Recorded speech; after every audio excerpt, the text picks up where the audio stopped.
Welcome to commerce tutorial. मैं हूं आपकी अपनी होस्ट ज्योति। आज हम कंटिन्यू करने जा रहे हैं प्लस टू अकाउंट्स के हमारे इंपॉर्टेंट क्वेश्चन की सीरीज। तो आज का हमारा पहला क्वेश्चन क्या है? हमारी पार्टनरशिप फर्म में 3 पार्टनर्स हैं, ए, बी और सी, और जिनकी प्रॉफिट रेशियो कितने हैं? 3:2:1।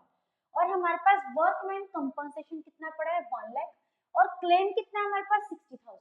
तो इसकी हमने सबसे पहले क्या डालनी है? जर्नल एंट्री डालनी है। तो देखो, सबसे पहले हम देखेंगे हमारे पास रिजर्व, इसका मेन बेसिक रूल क्या होता है। जितना रिजर्व अवेलेबल है उसमें से अगर तो क्लेम किसी ने किया है तो ठीक है, नहीं तो जो फालतू हमारे पास रिजर्व बचा है बस वो किन में डिस्ट्रीब्यूट कर देना है? पार्टनर्स में डिस्ट्रीब्यूट कर देना है। हमेशा ये ओल्ड रेशो में होता है। जैसे कि यहाँ पे रिजर्व कितने का था? हमारे पास 1 लाख था, लेकिन क्लेम कितने का है? 60,000 का। तो बाकी का पैसा कितना रिमेनिंग बच गया? 40,000। अगर कोई भी क्लेम ना होता तो मींस सारे का सारा 1 लाख किसको डिस्ट्रीब्यूट हो जाना था? पार्टनर्स के कैपिटल अकाउंट को। तो हमारी जनरल एंट्री क्या बन जाएगी? Workman compensation reserve account debit, क्योंकि कोई एडमिशन के टाइम पे, पीआरएस रेशियो चेंज करने के टाइम पे, रिटायरमेंट के टाइम पे, या फिर डेथ के टाइम पे इनको हम क्या करते हैं? बिल्कुल राइट ऑफ करते हैं। राइट ऑफ, जब भी कोई चीज राइट ऑफ करनी होती है वो किस रेशो में करते हैं? ओल्ड रेशो में। तो workman compensation claim to A's capital account, to B's capital account, to c's capital account. हमारे पास टोटल रिजर्व की अमाउंट कितनी पड़ी है? 1 लाख, और उसमें से 60,000 किसका है? क्लेम का है। एक्स्ट्रा अमाउंट हमारे पास कितनी होगी? 40,000। अब 40,000 को हम किस रेशो में डिस्ट्रीब्यूट कर देंगे? ये वाली में 3, 5, 5, 1, 6, इस रेशो में डिवाइड करके इनमें आपस में क्या कर देंगे? डिस्ट्रीब्यूट कर देंगे। ये हमारा डिवाइड करने के बाद कितना आ जाएगा? Debt is 1 lakh minus 60, 40/6, 6667। उसके बाद मल्टीप्लाई करके जितनी भी हमारी ओल्ड रेशो में आएगा ये क्या आ जाएगा? उसका आंसर आ जाएगा। नेक्स्ट हमारा क्वेश्चन क्या है? At the time of desolation. Desolation मतलब होती है जब हमारी फर्म बिल्कुल ही बंद हो जाती है। ऊपर के जितने बाकी केसेस होते हैं, चाहे पीएसआर रेशो चेंज करनी हो, कोई न्यू पार्टनर्स हमारी फर्म में, या किसी की रिटायरमेंट हो, या किसी की डेथ हो, उस केस में हमारी फर्म डिसॉल्व नहीं होती, फर्म नहीं बंद होती, लेकिन पुराना जो एग्रीमेंट एग्जिस्ट होता है वो बंद होकर उसकी जगह क्या रिप्लेस लेता है? नई पार्टनरशिप फर्म ऑर्गेनाइज हो जाती है, नया एग्रीमेंट आ जाता है। लेकिन डेसोलेशन के टाइम पे हमारी टोटली फर्म क्या होती है? बंद हो जाती है। इस टाइम पे सारे assets, liabilities, partners, creditor, debtors सभी को हमने क्या करनी होती है? पेमेंट करनी होती है। बस इतनी हमारी बुक्स में कितनी अवेलेबल है? 10 लाख। अकोमुलेटेड डेप्रिसिएशन, डेप्रिसिएशन मतलब जितना टोटल डेप्रिसिएशन की अमाउंट इंक्लूड हो चुकी है वो क्या है? 6 लाख। तो फर्स्ट हमारा स्टेप क्या होता है? चाहे ये बताया कि नहीं, हमने सबसे पहले क्या फाइंड आउट करनी है? अपनी return down value. Return down value क्या है? जैसे कि हमने +1 के डेप्रिसिएशन चैप्टर में किया था, 10 लाख माइनस 6 लाख, हमारे पास रिटर्न डाउन वैल्यू कितनी आ गई? 4 लाख। उसके बाद क्या है? The machinery is taken by a creditors of 5,40,000 at 5% below the net value. कौन सी नेट वैल्यू? ये जो हमारे पास नेट वैल्यू आई है आफ्टर डिडक्टिंग द डेप्रिसिएशन, इसी को हम क्या बोलेंगे? नेट वैल्यू या फिर रिटर्न डाउन वैल्यू। और जब भी ये क्रेडिटर्स ने एक्सेप्ट किया है वो कितने परसेंट? 5% बिलो, मतलब इसका हमने 5% माइनस करके उसने इसको क्या किया है? एक्सेप्ट किया है। तो इसका 5% क्या हो जाएगा? 4 लाख का 10% हो गया 40,000, तो ये हमारा क्या हो गया? 20,000।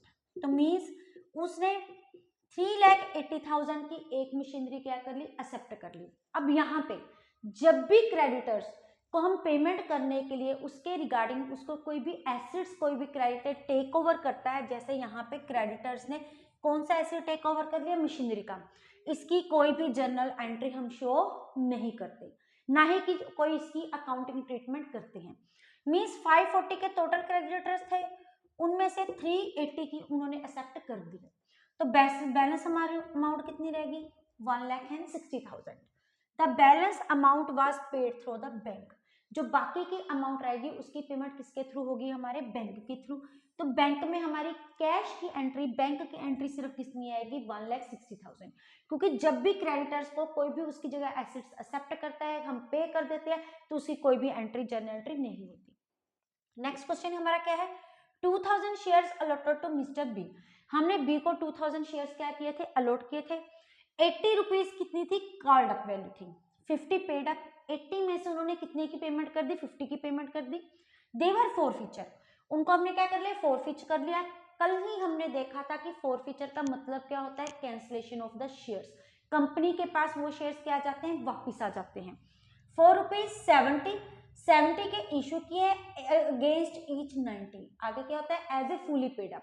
अगर यहाँ पे हमने फुली पेड अप लिखा तो उसका कंपैरिजन हमने किसके साथ करना होता है, 100 के साथ। लेकिन इस केस में उन्होंने क्या कर दिया, एज 90, मीन्स 90 के हमने इशू किए थे और 90 रुपीज के रिगार्डिंग 70 के हमने क्या कर दिया, इशू कर दिया, मीन्स 20 रुपीज का हमने क्या दे दिया, उनको डिस्काउंट दे दिया। उसके बाद 80 कॉल्ड अप थे, 50 पे कर दिए, तो हमने क्या निकाले, अमाउंट ऑफ कैपिटल रिजर्व। कल भी हमने देखा था कि हम कैसे निकालेंगे, टोटल हमारे पास जो अमाउंट रिसीव की हुई है वो कितनी है, 50 की, माइनस डिस्काउंट कितने का हमारे पास, 20 का, तो हमारी कैपिटल रिजर्व की अमाउंट कितनी आ जाएगी, 30। क्योंकि जो कैपिटल रिजर्व की अमाउंट होती है वो फोरफीचर का आपस में डिफरेंस ही होता है। जैसे कि हमने कल भी देखा था, आज आपको फिर से बताती हूँ। फोरफीचर की एंट्री क्या हो जाएगी, share capital account debit to share forfeiture account to calls in arrear. ये शेयर कैपिटल में कितने रुपीस मंगवाएंगे, 80 रुपीज यहाँ पे आ जाएंगे। कितने उसने पे कर दिए, यहाँ पे आ गए 50, तो यहाँ पे हमारे कितने आ गए, 30। जब इशू करेंगे तो एंट्री क्या आ जाएगी, bank account debit share forfeiture account debit to share capital account. 90 के अगेंस्ट कितने के इशू कर दिए, 70 के, 20 का हमारे पास क्या होगा, डिस्काउंट। अब यहाँ पे कितना है, 50, यहाँ पे ये क्या होता है, क्रेडिट, और ये क्या हो रहा है, डेबिट। दोनों का डिफरेंस कितना होगा, 30 का, और 30 शेयर्स हमने क्या करने, कैपिटल रिजर्व को हमने अमाउंट ट्रांसफर कर देनी है, क्योंकि इसके बाद जो हमारी नेक्स्ट अमाउंट होती है वो कहती है share forfeiture account debit to capital reserve. तो टोटल शेयर्स हमारे पास कितनी है, इनटू 2000, तो कैपिटल रिजर्व को कितनी अमाउंट ट्रांसफर होगी, debt notes to be the 60,000। हमारा नेक्स्ट क्वेश्चन क्या है, ABC 3 पार्टनर्स हैं, उनकी कैपिटल कितनी है, 3 lakh, 2,70,000 and 2,50,000। On the same date D admitted as a new partner. हमारी फर्म में एक नया पार्टनर है जिसका नाम क्या है, डी, फॉर 20% शेयर। अगर उसका 20% शेयर है तो उसका फ्रैक्शन में कितना शेयर हो गया हमारा, 1/5 ऑफ द शेयर। अगर उसका 1/5 ऑफ द शेयर है तो रिमेनिंग पार्टनर का कितना शेयर हो गया, 4/5। D brings 80,000 as a goodwill. वो क्या लेके आया अपनी फर्म में, 80,000 गुडविल लेके आया, और 1/5 share of the combined capital of all the partners. जितने भी पार्टनर्स की कंबाइंड कैपिटल है उसका 1/5 लेके आया, और कितनी वो कैपिटल लेके आया, पहले अगर आप इनका स्क्रीनशॉट लेना चाहते हैं तो ले सकते हैं। अब हम इस क्वेश्चन को देखेंगे कि कैसे सॉर्ट आउट करते हैं। एक मिनट इरेज कर लूं। ये देखिए हमारे पास टोटल कैपिटल कैरी बन रही है हमारे पास 3 लाख, 2,70,000 प्लस 2,50,000। ये हमारे तीनों पार्टनर्स की क्लोजिंग बैलेंस दिया हुआ है जो कि उसकी कैपिटल का शेयर है, प्लस 2,70,000 प्लस 2,50,000। ये हमारे पास क्या होगी, 8,20,000 प्लस वो क्या लेके आ रहा है, कितना शेयर लेके आ रहा है, 80,000 था। ये 80,000 का शेयर उनको कौन प्रोवाइड करेगा, ये गेनिंग पार्टनर, उनको सेक्रीफाइसिंग ही पार्टनर प्रोवाइड करेंगे। मींस वो इसका जो गुडविल का शेयर है वो भी क्या कर रहे हैं, कंट्रीब्यूट कर रहे हैं। तो टोटल हमारी कैपिटल हमारे पास कितनी हो जाती है, that is 3 lakh plus 2,70,000 plus 2,50,000। ये हमारा प्लस हो चुका है। ये है 8,20,000 प्लस वो कितनी गुडविल लेके आया है, 80,000 की। ये हो गया हमारे पास 9 लाख। अब ये क्या है, कैपिटल होगी किसको छोड़ के, हमारे डी को छोड़ के। अब डी का शेयर कितना था, 1/5, तो बाकी के पार्टनर्स का जो ये शेयर रिप्रेजेंट कर रहा है, जो किसको रिप्रेजेंट कर रहा है, बाकी के पार्टनर्स को, डेट इज 4/5 शेयर को रिप्रेजेंट कर रहे हैं। लेकिन हमने किसकी निकालनी है, टोटल फर्म की हमारी कितनी कैपिटल है, तो इसका हम क्या कर लेंगे, रेसिप्रोकल कर लेंगे। आगे भी हम जब जितने भी इस टाइप के क्वेश्चन आते हैं तो हम इनका क्या कर लेते हैं, जो भी हमारा शेयर गिवन होता है उसका हम क्या कर लेते हैं, रेसिप्रोकल कर लेते हैं। तो हमारे पास क्या आता है, टोटल पार्टनर्स का शेयर आ जाता है। उसमें से अब उसका न्यू पार्टनर का शेयर कितना है, 1/5। इसका हमारे पास 1/5 कितना हो जाएगा, दैट इज 2,25,000। जब भी कोई ऐसा क्वेश्चन आए जिसमें हमारे इनकमिंग पार्टनर या रिटायरिंग पार्टनर का शेयर ना गिवन हो, तो हम क्या करेंगे, जो हमें गिवन इंफॉर्मेशन है, अगर हमें इनकमिंग पार्टनर की गिवन है कि वो कितनी कैपिटल लेके आए, तो उसका हम उसका कितना शेयर है, 1/5, तो उसका रेसिप्रोकल क्या हो जाएगा, 5/1। इस केस में हमें बाकी के पार्टनर्स की इंफॉर्मेशन दी हुई थी, तो बाकी के पार्टनर के बिहाफ पे हमारे पास फर्म की कैपिटल क्या बन रही थी 9 लाख, और ये शेयर किसको रिप्रेजेंट कर रहा था 4/5, क्योंकि इनकमिंग पार्टनर का शेयर कितना है 1/5, तो उनका बाकी का कितना रह गया 4/5।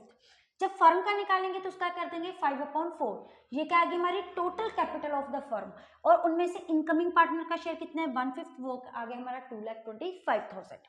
हमारा नेक्स्ट क्वेश्चन है 5th क्वेश्चन। एबीसी हमारे पास 3 पार्टनर है और जिनका इक्वल शेयर है 1:1:1।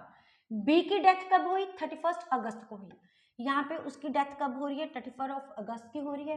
Amount due to mister B, और हमने कितनी अमाउंट पेमेंट करनी थी, डेट इज 30,20,000। इमीडिएटली पेमेंट उसी टाइम हमने उसको कितने का पे कर दिया 1,20,000 का कर दिया, तो उसकी रिमेनिंग अमाउंट उसको पेमेंट करने के लिए हमारे पास कितनी रहेगी 12,20,000 माइनस 1,20,000 कितना बच गया हमारा 12,000, जो कि बैलेंस इन द, ये जो हमारा बाकी का बैलेंस बच गया इन 4 सेमी एनुअल इंस्टॉलमेंट्स, जिसको हमने सेमी मतलब 6 मंथली, सेमी का मतलब होता है आफ्टर 6 मंथ्स इसकी हमने उसको पेमेंट करनी है। तो एक इंस्टॉलमेंट की हमारी अमाउंट कितनी बन गई 3 लाख, क्योंकि 4 टोटल इंस्टॉलमेंट्स है। और उसके बाद है with the interest of 10% per annum, इसकी तो पेमेंट करनी है, उसके बाद 10% पर एनम भी हमने उसको पेमेंट करनी ही है इंटरेस्ट की। अमाउंट ऑफ इंटरेस्ट निकालना है 31 मार्च 2024 को।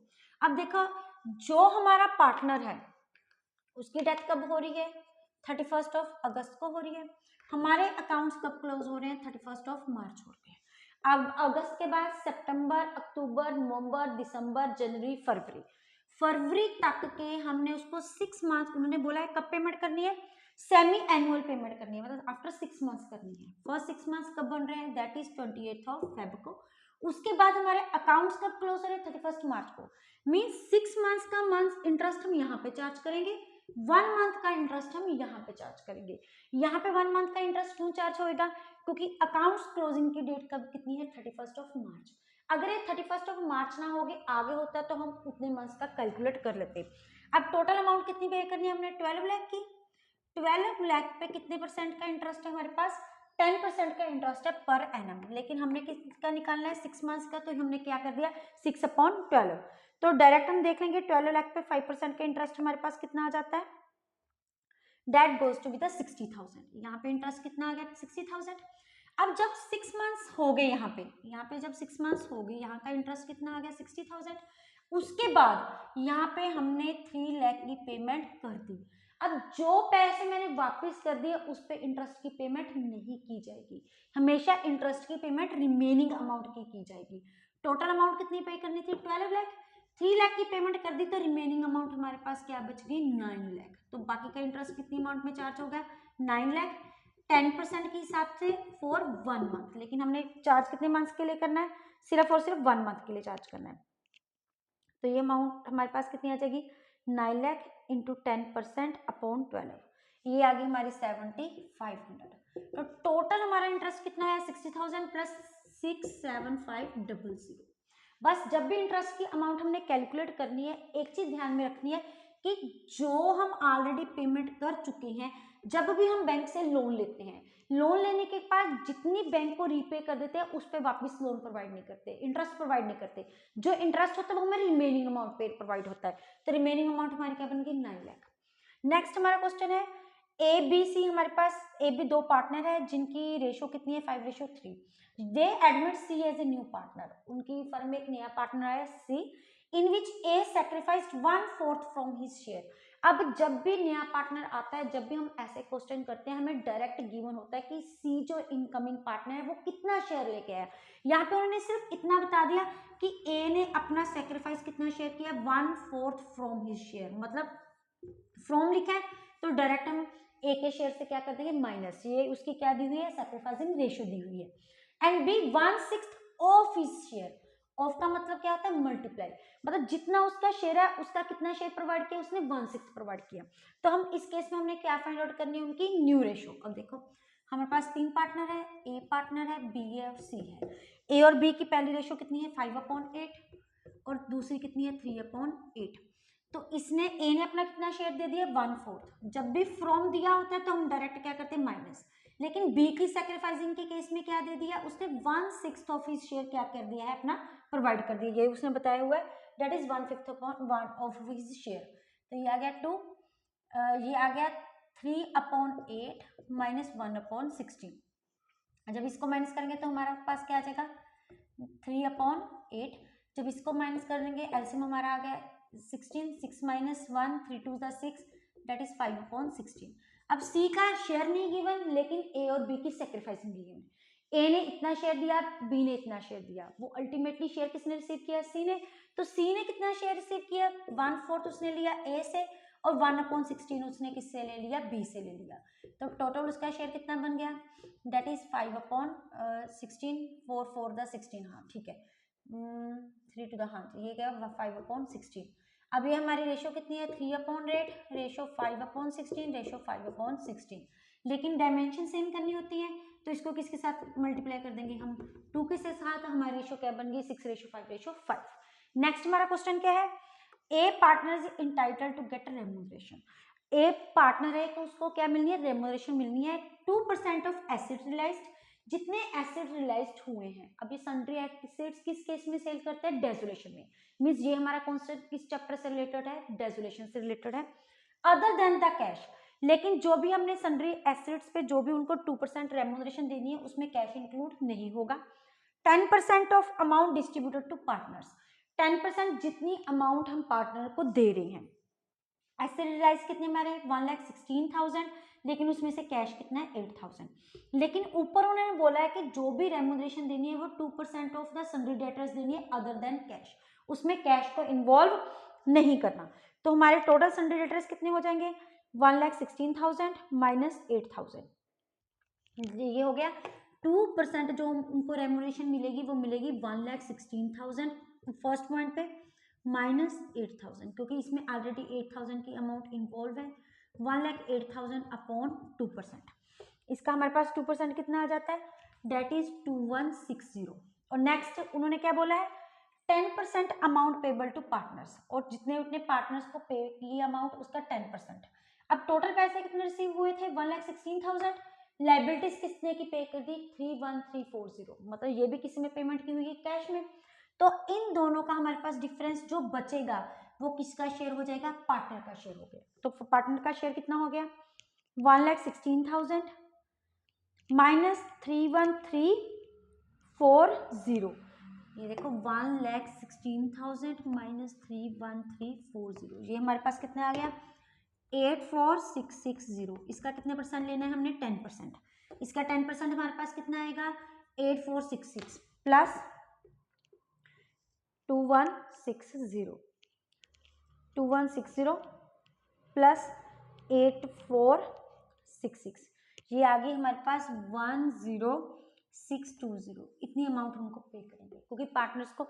ये थे हमारे कुछ इंपॉर्टेंट क्वेश्चन जो कि आज के पार्टनरशिप के जो हमारे अकाउंट्स के साथ रिलेटेड थे। वीडियो अच्छी लगे इसको लाइक करें, ज़्यादा शेयर करें ताकि स्टूडेंट्स को इसका मैक्सिमम बेनिफिट्स मिल सके, और चैनल को सब्सक्राइब करना ना भूलें। अगर किसी भी स्टूडेंट्स को किसी भी पॉइंट पे कोई क्वेरी है तो वो कमेंट बॉक्स में अपना मैसेज डाल सकता है। अगर आप इसका स्क्रीनशॉट लेना चाहते हैं तो ले भी सकते हैं। Thank you, have a nice day.